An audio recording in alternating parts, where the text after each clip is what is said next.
Everything's bigger in Texas, and President Trump delivered in Dallas, taking on his Democratic rivals one by one. Watch. I don't think the guy's got a chance. Sleepy Joe, I don't think he's got a chance. You know, I thought Pocahontas was gone, left in embers. You got to give her credit. Those embers, they kept going, going, going. Crooked Hillary. Crooked Hillary. Where are those emails, Hillary?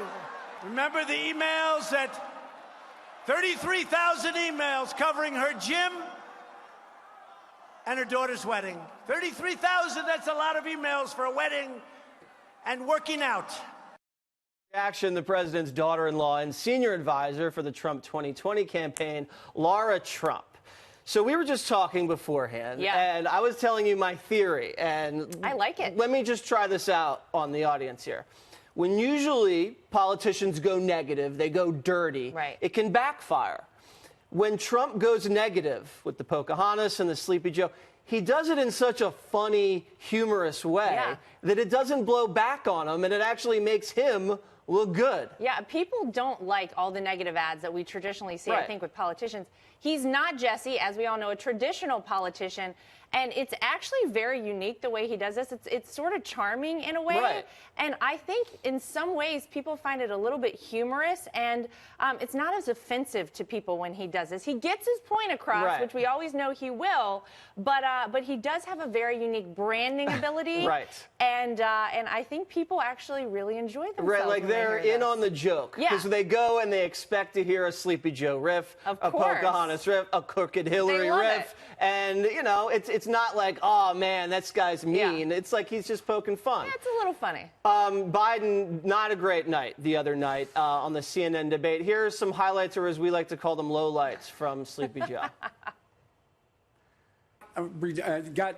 Moved to make sure the likelihood of it being used diminishes exponentially. Why in God's name should someone who's clipping coupons in the stock market in fact, pay a lower tax rate than someone who, in fact, is, like I said, a school teacher and a firefighter?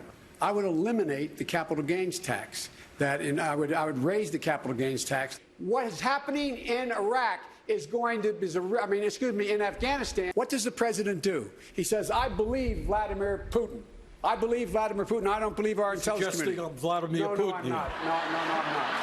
I'm not. What I want to know is, what does clipping coupons at the stock market mean? I would love to know more about that. Let me tell you, if I were a writer at Saturday Night Live and we know that they're going down the tubes because they can't come up with any good material, here's your good material. Do a whole skit on Joe Biden. You know what we say in the South, Jesse? What's that? Is bless his heart. Oh, bless his heart. I kind of feel sorry for him, actually. You do? I mean, it just makes you feel bad. You kind of cringe when he's talking. You're like, oh, God, can you just get it out, Joe? I know. I feel bad for him. Not that bad. Not bad enough. Because I'm not as compassionate as you are, Lara.